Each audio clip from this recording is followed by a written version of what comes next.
The Goodall Environmental Studies Center at Glendale Shoals is a shining example of Wofford College's commitment to sustainability and the environment. The Goodall Center, the centerpiece of Wofford's Environmental Studies program, achieved LEED Platinum status in the fall of 2010, the first academic building in South Carolina to attain such a distinction, and only the third non-residential building in the state to do that. Setting the lead example for students with the renovation and restoration of the old textile mill office used for academic endeavors, recreation, and outreach for the college was vital.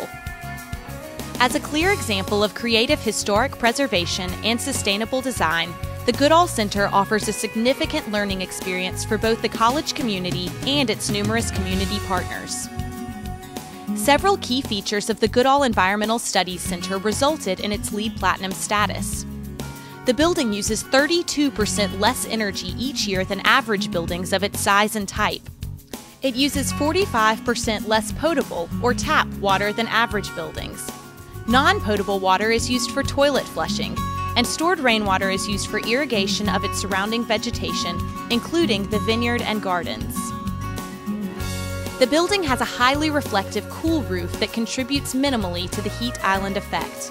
And nearly 80% of the construction waste for the building was recycled and not landfilled. Many regional construction materials with high recycle content were selected for use in the construction, and low-emitting construction materials were also used.